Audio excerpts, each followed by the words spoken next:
Hi, I'm Thomas Dove, the host of Talent Acquisition Matters. By creating this podcast, I want to share best practice, learn, develop, and listen to some of the most innovative minds in the talent world. I'll be interviewing talent acquisition leaders and suppliers to understand more about some key topics like personal branding, the new world of talent attraction, candidate experience, the power of feedback, defining the perfect process, onboarding talent with impact, and the art of retaining the best to attract the best. I hope you enjoy, and let me know if you'd like to join me as a guest. Hello and welcome back to the Talent Acquisition Matters podcast with me, Thomas Dove, founder of Fraser Dove International, the life science talent consultancy. Today's guest is Tessa James, founder and CEO of Talent Reimagined. Tessa started her career in Melbourne, Australia, before moving to London, Switzerland, and now living in Monaco. For me, Tessa has the perfect balance in her talent acquisition career.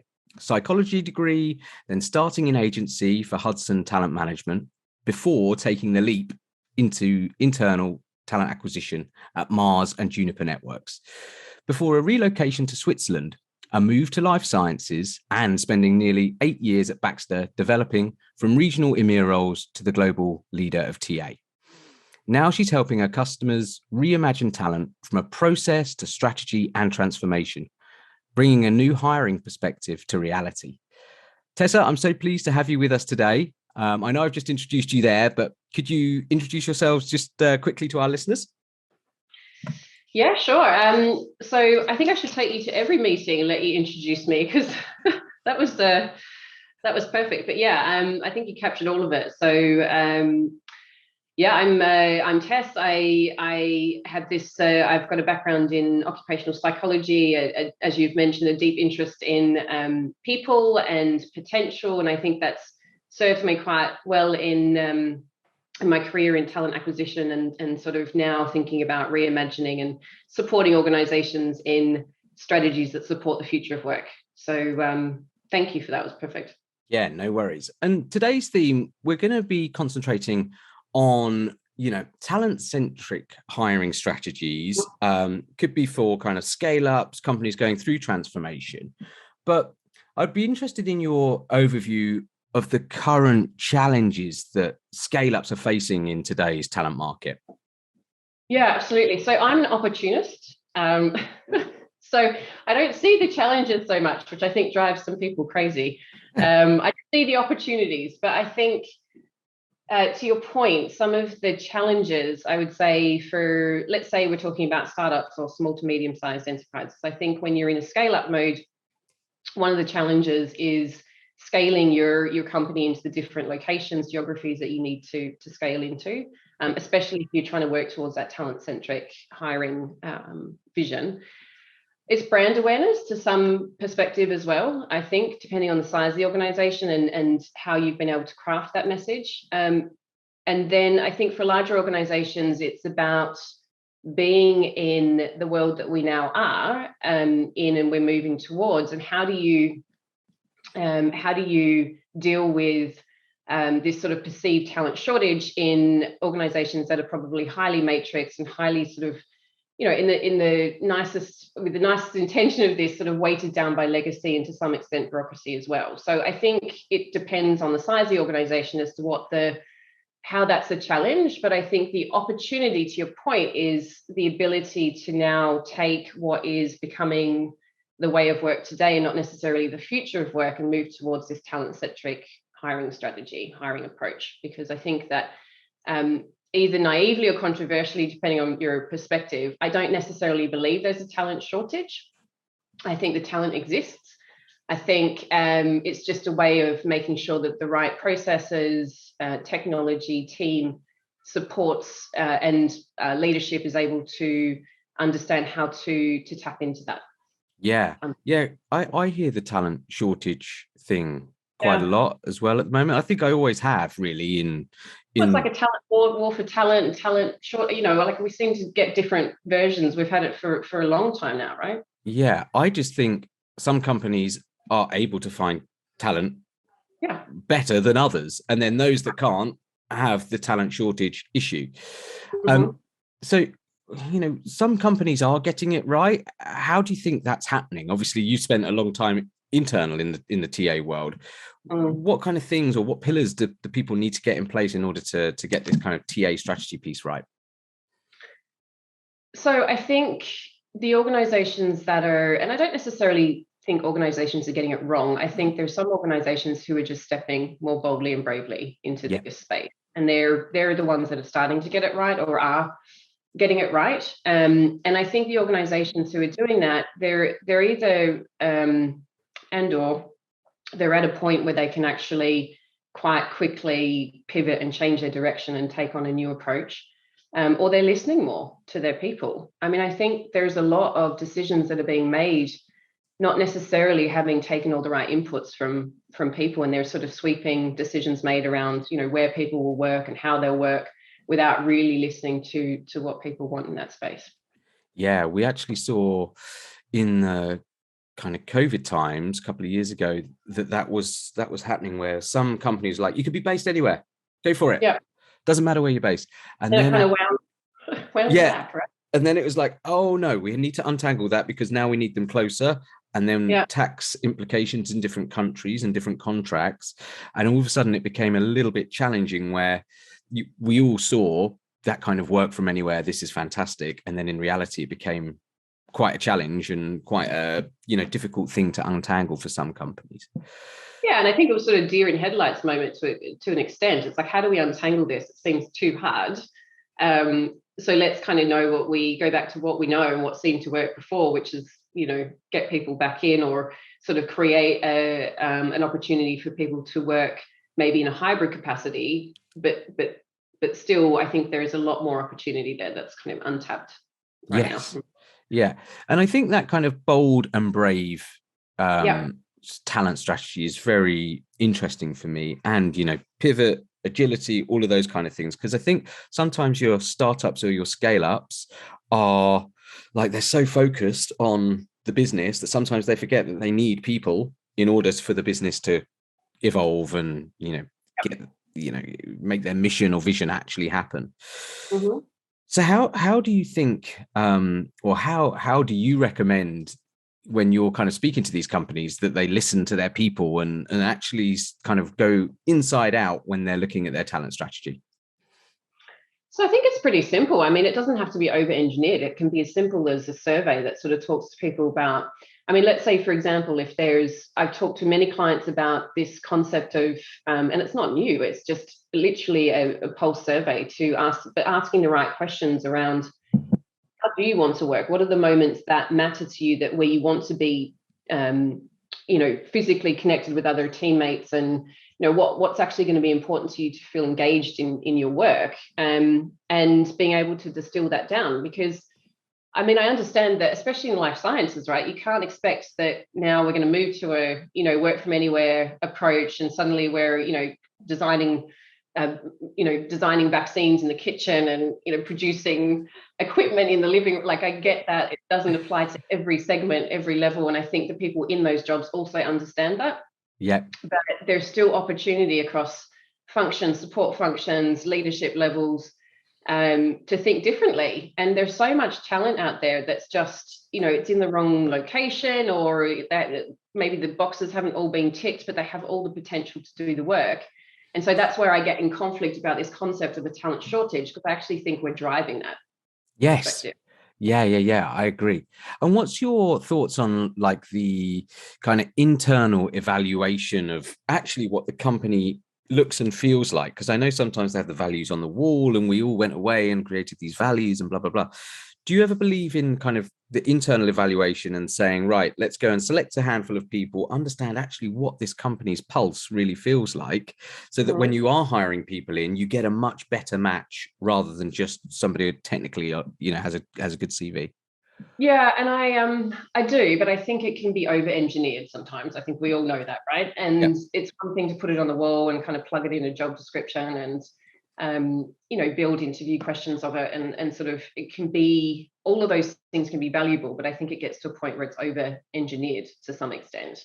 But I do think that every company has a flavor, and yes, that sort of culture and values, and I think it's important to know what it is, because you're going to bring people in who are part of that, and what they have to be doing for that organization to thrive is actually to distill those behaviors when no one's looking, right? So it's not just about how do you assess it and how do you decide if someone's got the right culture fit and values, but are they going to thrive, and is this sort of a really good match to what they believe is their sense of purpose and what's going to bring them a sense of purpose at work. Because I also believe that's a huge part of the future of work, is how do people individually feel connected to the work that they're doing, and is it purpose-led?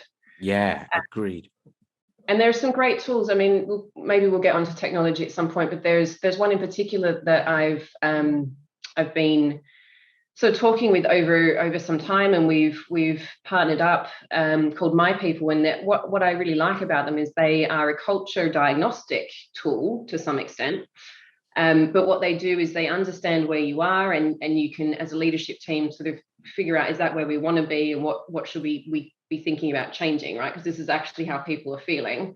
And then you can use that to help assess people and develop people in the organization. So it's sort of a nice mix between a culture diagnostic and a psychometric assessment, which can support you, but it's very, I think it's the way forward, especially for hybrid teams, right? To be able to feel that, anchor people down in some aspect of that, because I think one of the bigger fears of moving into a hybrid work from anywhere approach is the dilution of culture as well.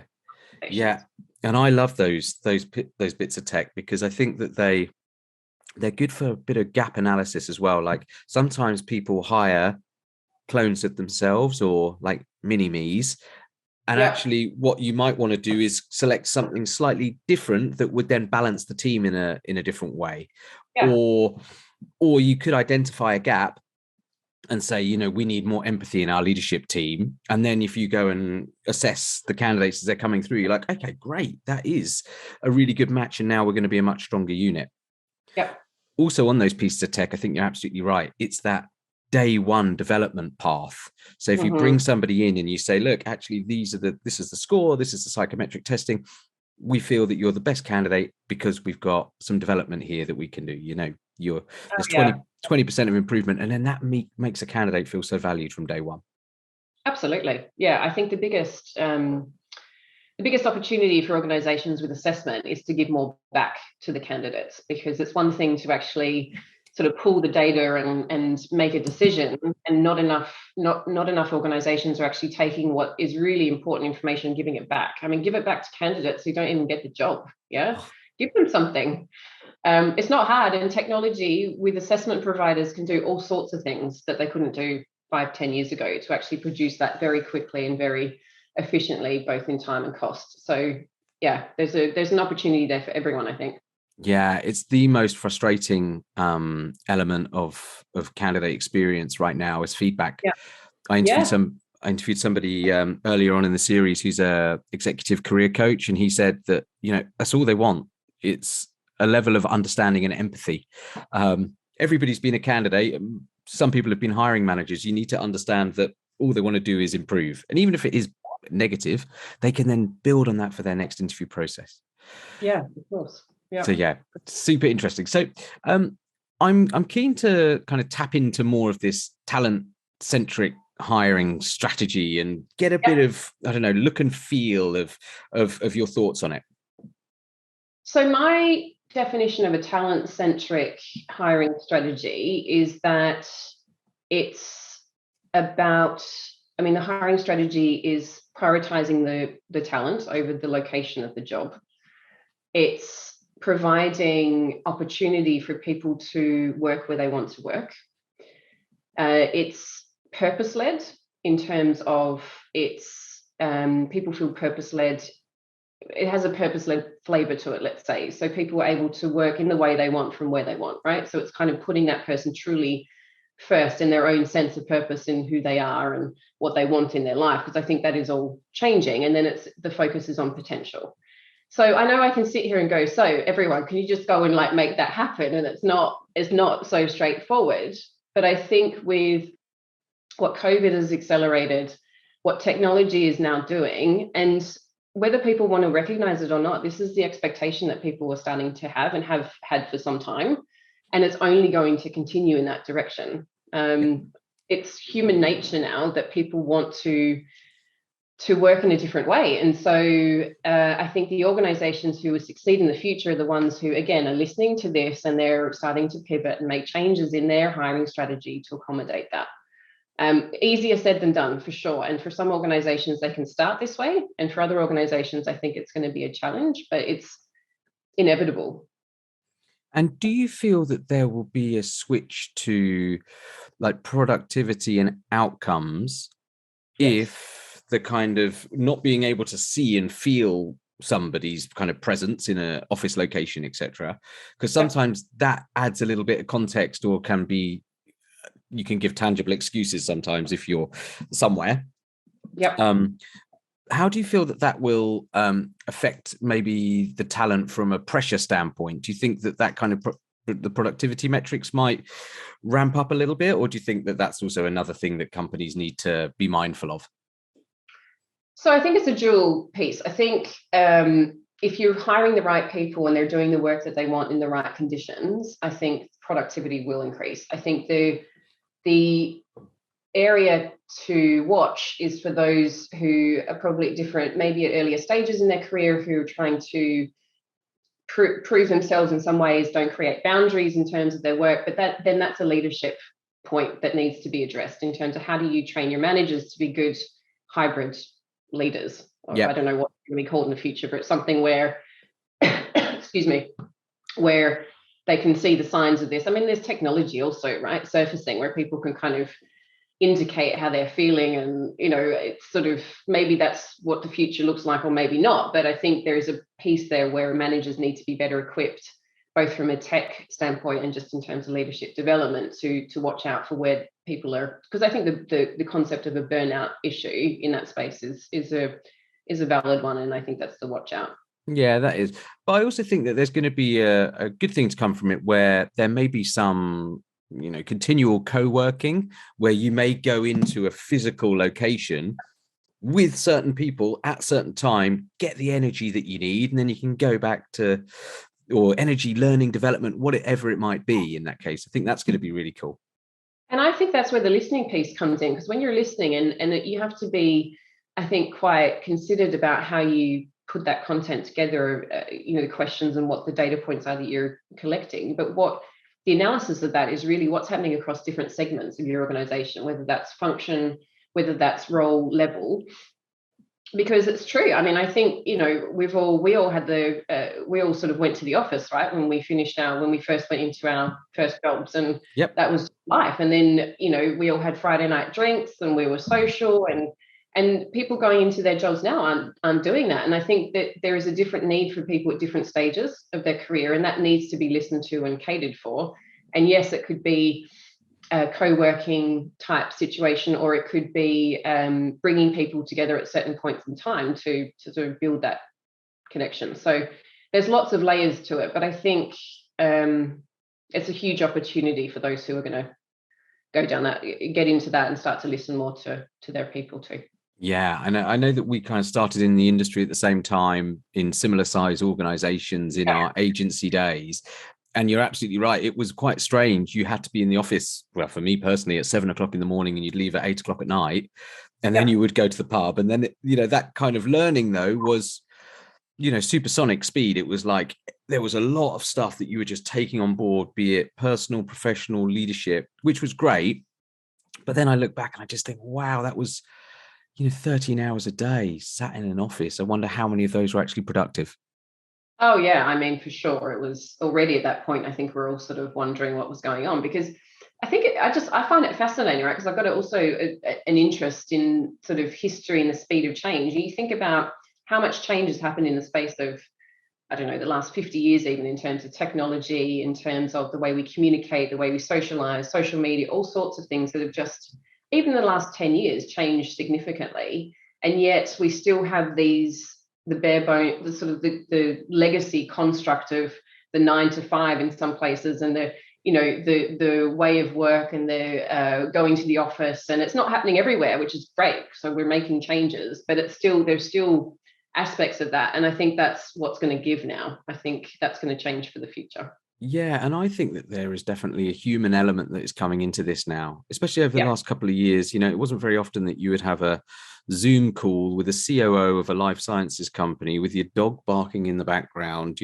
That person would have a dog on their lap or whatever was happening. The doorbell goes. All of a sudden, it kind of broke down some barriers, and people were a little bit more human. And then Yes. I think that from a talent perspective, problems were coming to the fore, and it was more like, I've got a problem. Can you help solve it as a supplier? Yeah. And previously there was maybe a little bit of an imbalance of like, how can you help us? But now I just think that the barriers are broken down a little bit, and the communication is key. And I just think everybody, as I said, has kind of been a bit more human throughout the last couple of years. Yeah, absolutely. And that's why it's exactly the right opportunity to continue that momentum, right? Because it's hard to change what was created there with that, what you're talking about. It's kind of peeling layers away. It's more transparency, authenticity. I mean, there's so much good stuff to come from that. So yeah, but I feel like talent acquisition has a great opportunity amongst all of this. I think it's talent acquisition's time. Yeah. Time to, I mean, it's already been shown, but time to really help change the game in this respect. Yeah, and I mean, you did a fantastic job at Baxter, helping change that. And at the time that you were there, kind of eight years ago, or seven odd years ago, talent acquisition was probably in a slightly different space than it is now. Yeah. More of a support function, more of a sibling of HR type thing. How do you feel that changed during your time, especially over the last kind of 10 years within that space?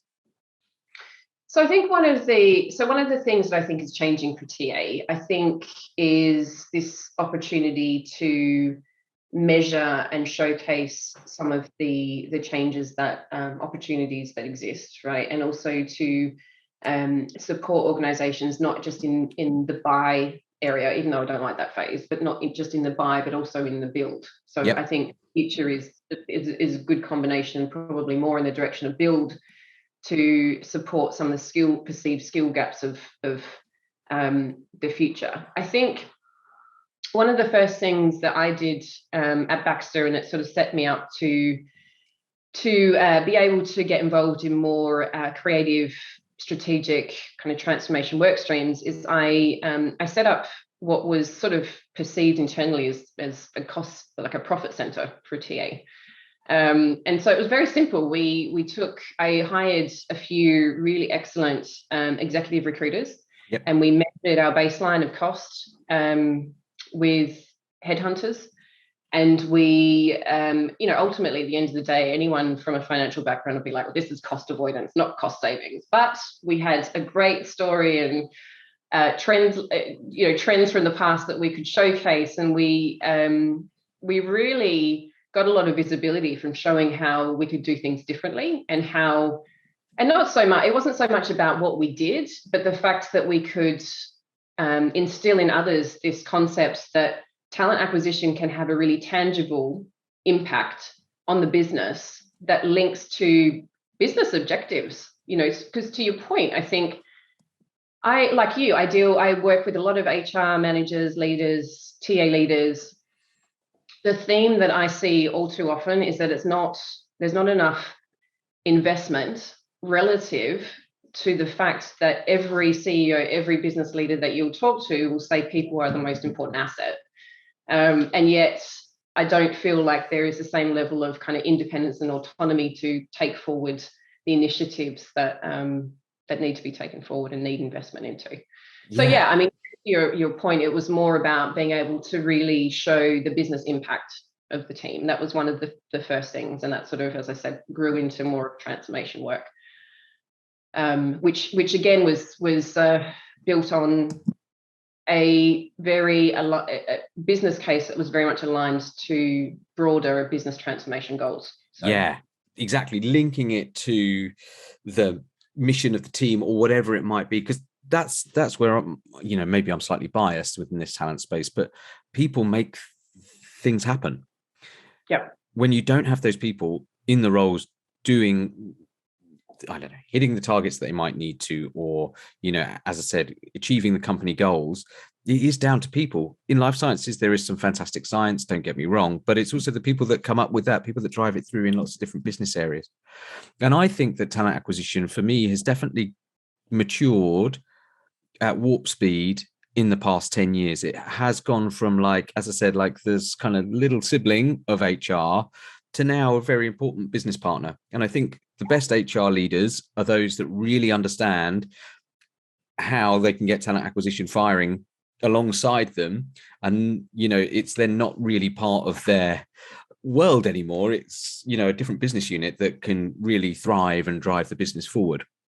Yeah. And I think one of the key things is especially for larger organizations where they have that kind of talent COE type concept in play, which is not just reserved for large organizations, but typically, as you know, that's sort of where they sit. But to have talent intelligence as a key part of that infrastructure and operations, because there's so much information to mine through. And I think if organizations are thinking to go to a talent-centric hiring strategy, a lot of the challenge with that, obviously, is the amount of information that you're going to be sifting through, right, to actually anchor that down into the right talent in the right in where they are. So there's a need to have a different type of analytical, I think, mindset and profile within the talent team versus what we've seen before.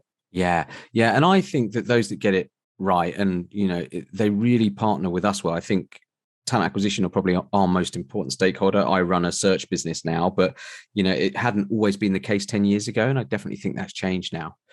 But if you have a team where you have excellent former executive search people in-house, they know how to engage with your stakeholders, they understand candidate experience, they understand how to create the right brand, messaging, storytelling. And I just think it's absolutely vital. It's good to get a mix of, sometimes talent acquisition are working on high volume, lower complexity roles too, but I think it's good to get a balance of some really experienced recruitment heads in your TA function, and then some that are learning and developing. But unfortunately, sometimes it's like, oh my God, I got 60 vacancies live right now in 8 countries, and you think, oh my gosh, how are you ever going to get through all of those? Absolutely. And that's where I think it's, in terms of suppliers, I've engaged with lots of suppliers. I'm now a supplier, I guess, in some respects because of consulting. And I think they're absolutely your competitive advantage. And I see a lot of opportunities with clients to think differently about how they're engaging with suppliers across their ecosystem in a way that gives them more power. I think there is still, in some pockets, this sort of not tension, but the relationship is not where it should be. And I think when you can get that into the right place and right level of, when it's positive and moving in the right direction, better things can happen. And I think, there needs to be more openness to that. And maybe investment piece, I don't know, but it's just, I'm seeing it from a different angle now. If TAs and if the TA organization and their supplier can solve the business's problem together, it's a win-win. And I think it's that peer-to-peer communication that I think is really developing right now. There are loads of suppliers out there, and we all know that some don't work in the same way as others. They engage in non-compliant ways. No. And then I think it's those that do comply, do build the relationships in the right way. They're the ones that will build stronger partnerships longer term. Absolutely. And I think it's very interesting. You talked about purpose, purpose-led, talent-centric hiring strategy. I also think we're super lucky in life sciences that we're working in a purpose-led industry as well. I think that it's purpose-led from science, patients, but then it's kind of that contribution piece that the teams are trying to, ensure they're doing the right thing for the patients longer term. I think it's fantastic. Mm-hmm. So let's talk about remodeling talent acquisition, because I know that this is something that Talent Reimagined is very passionate about. What do you think some companies need to do in order to, I don't know, rebuild or even restart what they're doing? It's quite a bold move to actually say, right, this is all going in the wrong direction. How do you help them do that? I know. And I think, one of the things that I'm pondering at the moment, I talk a lot about transformation. And I think transformation is a word that's that's kind of overused a little bit. And also I think for some organizations that's, I'm learning that it's actually a scary concept, or a word that just feels negative. It's like everything's bad. We need to wipe it away and, like just get rid of it and start again. Which is definitely not the case. I think, when I think about transformation, I feel like we take something that's good and maybe broken in some places, but we can bring in some superpowers and some ideas and new solutions and actually kind of get it from good to great and unique and your competitive advantage. That's how I kind of define transformation. So to your point, talent acquisition has come a huge way as an industry, right? It's evolved and matured dramatically because it all is underpinned to some extent with technology, which is advanced as well, right? Yeah. Very quickly. Most areas are, I guess. So the reason that I think this is important is because it links to being able to accommodate the way the world is now, the direction it's all moving in, and how do we kind of help organizations get to a place where they can comfortably implement a talent-centric hiring strategy. But the reason we talk about remodeling and this concept of we reimagine, we rebuild, we restart is, I think as an industry, because of all of this change, a lot of these areas of the whole ecosystem have been reviewed and looked at in isolation. So, technology has been upgraded and process has been reviewed and the team has been upsized or I don't know, it's grown, or things are being sort of, and they're all connected, but they've not been designed or reimagined at one point in time with one vision in mind, and sort of, what is the evolution that this in its entirety needs to take. So the concept of it is to, we've worked with clients and we've done it in different ways to sort of different degrees, but ultimately it's about, if you don't have to do any of it like this anymore, like we're not saying you have to now change the whole thing, but if you could, like, let's just take a blank piece of paper, like a blank whiteboard, a virtual whatever. What does it look like for you in the future? Because quite often there's an opportunity to say, well, actually, we can make the changes to your technology. We can kind of shoehorn some parts of your process. We can do an overview of your assessment strategy. There's actually things that are in place that just need optimization to get you to that future point. But let's not close our minds to it because it feels too big. So the concept of reimagining, that's ultimately the concept of reimagining. Rebuilding is really about breaking all of those different things into work streams, leveraging internal resources, our support to actually redesign, reconfigure whatever the work stream deliverables need to be. And then the restart for me is probably one that some people won't align with me on, but it's about, from one day to the next, we go from, this was the TA approach of yesterday and this is the TA approach of today. When I work with clients, I see a lot of people, and I understand their perspective. I do, and I appreciate it, where they want to have a phased approach to change. So we do this, we do phase 1, we do phase 2, we do phase 3, slowly, and over 2 years we're going to get from A to B. My personal belief is that it is much harder for a manager, a leader, a recruiter, a candidate, whoever it is that touches the service, to wake up every day to something that's changed, as opposed to, okay, this is how it was today and tomorrow it's different. Big bang. And yes, I need to learn from A to Z, but we're going to then move in that direction. And I think that if people asked everyone the question, that exact question, they would find that people actually want that shift too. Yeah. And you mentioned earlier, bold and brave. Yeah. I think that it, as you said, with the phased approach over that period of time, you can go from good to great, but there are some, it's a long journey to get there. And it's harder to feel the wins. I think it's harder to measure the change. Yeah. And so coming back to your point around talent acquisition and this concept of speaking the language of the business and providing outcomes and linking that to broader business objectives, I think this is the way to do it, right? Because you can literally say, yesterday this was our baseline, this was now how we operated.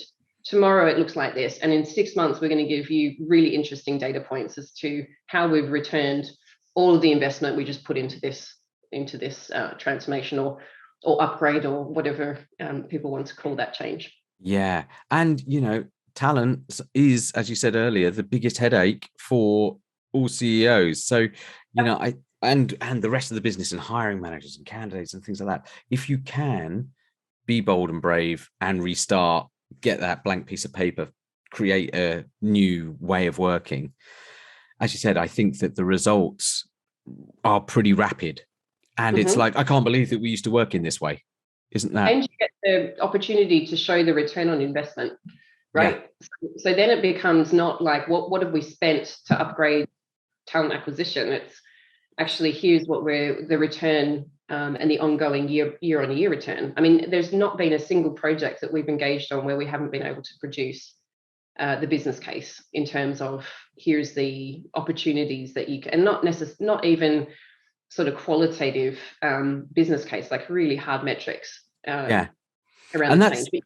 We do that over drip feeding, the change. yeah. And, the data and metrics that sit behind the talent acquisition decision maker strategy has to get rid of the gut feel stuff. And I just think that there's probably not enough data and metrics talked about internally from a TA perspective. And once they are out there, it's like, okay, cool.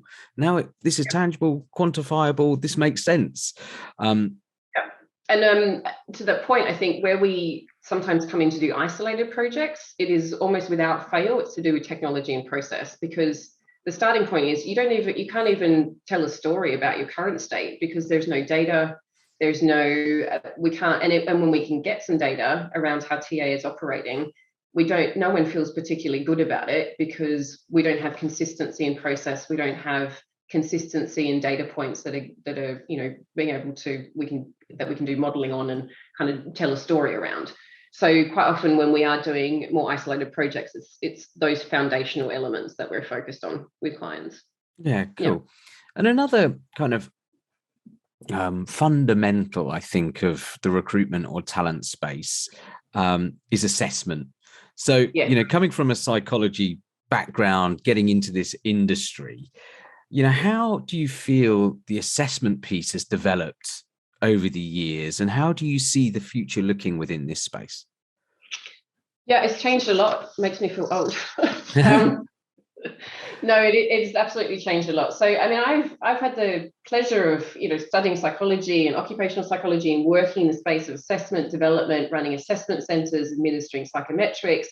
I actually did so much in that space that I kind of got a bit not overwhelmed, but ready to kind of go into the more operational side of talent acquisition and that definitely gave me a new sort of appreciation of these tools and where they add to the process and how they can be best used. But I think from an assessment standpoint, there's been a lot of consolidation in the industry around different assessment providers. I think one of the key changes over the last few years has been technology, advancements in tech. A lot of the assessment providers are acquiring tech to support.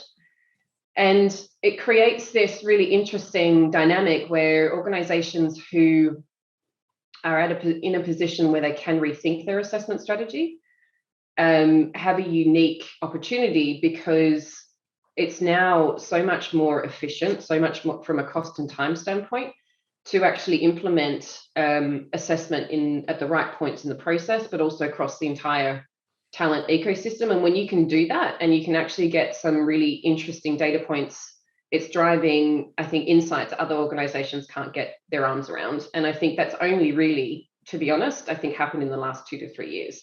Yeah. And we are talking to more and more organizations who are saying, I just want to be able to give my stakeholders more insights from what's happening with our talent pool. And it's so key to workforce planning, planning for skill shortages in the future, talent-centric hiring. It's so critical to all of that. But it's exciting to see the changes, because I think now there is the ability to start to implement and to go in that direction. And at the executive level, what do you think of the days of full 8-hour on-site assessment with a third party? Do you think that that's still got a place, or do you think that will change? I think it's interesting, because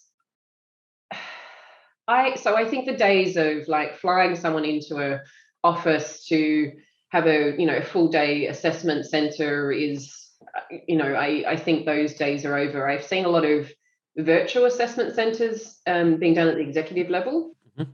I think there is some value for both parties to be able to kind of do some of those exercises, but things like role plays, and I don't know, I think they've lost their I don't see that that's so much a focus for organizations now, and I think for different reasons it's not necessarily the future. But I do think that there is value in understanding at that level how people fit into the culture values of the organization, how they're going to drive certain aspects forward, and having a third party who can kind of dive into that from a different angle and validate some of the maybe just sort of online assessment results and sort of get into a next level of conversation and provide the right onboarding plan as well, because it can feed in very nicely into the onboarding plan, I think is key. But I think the degree of complexity, and I think the amount of time it was taking everyone in the past, I think those days are gone.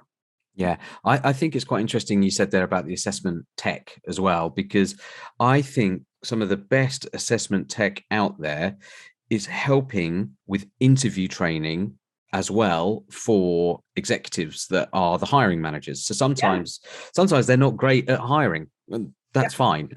But some of the assessment tech that we're seeing, you're able to look at some gaps in somebody's evaluation, and then there will be 6 or 7 different questions that you can ask around each topic. And I just think those little bits of value add are going to be, they're going to continue to help the hiring stakeholders make better decisions.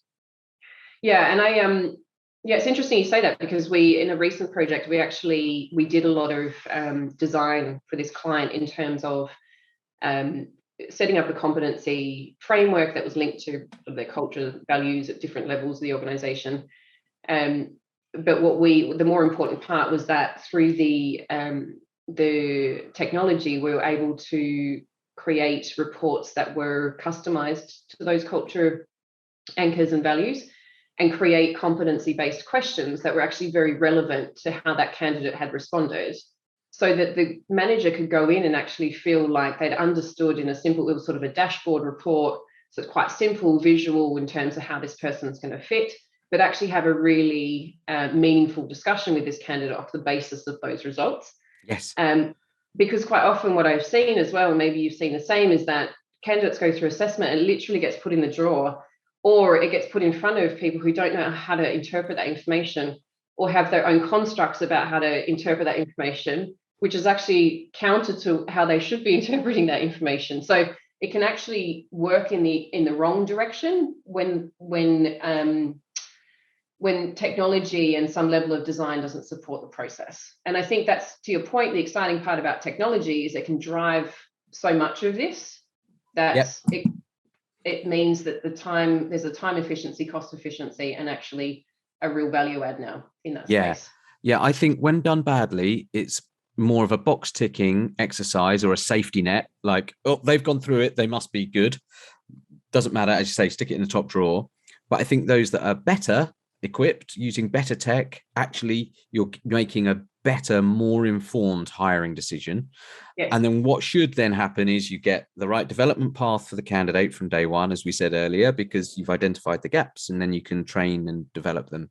But also they should be making a bigger impact faster in your business, because they're in tune with the team or aligned with the values in a way that maybe you couldn't just find out if you interview about experience and technical competence. It's the iceberg effect of an interview.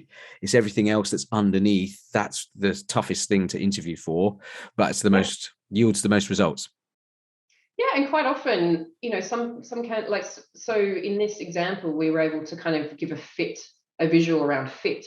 But actually what's important is if someone feels like they're away from the goal of where that person be on that, on that value or that competency, it's not about going, well, they're not that person. It's about going, well, talk me through it so I can understand what your gaps are to then know, can I bring you up to where we need you to be?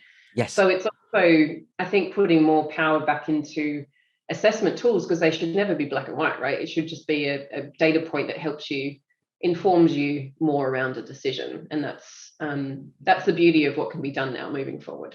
Yeah, I agree. So Obviously you've got your kind of, as I said, finger on the pulse with a few bits of different tech. I think it's totally changed in our world. What are you excited about, or are there any kind of tech platforms that you're using right now that you think other TA leaders need to know about these things? So I mentioned the My People one. I think that's really interesting because it's one that can, especially if organizations are working in a hybrid model, if they're working across, let's say, for example, a strong contingent and permanent workforce that maybe is creating some sort of dichotomy, or there's a lot of outsourced versus in-house, and maybe they want to understand what's happening between those groups and how can they build better collaboration, etc. So I think it's very good from that perspective, and then carrying it through the selection and development phases of the life cycle. And then the other one that I'm excited about is one called Erin app. So it's technically in the space of referrals, but also supports internal mobility.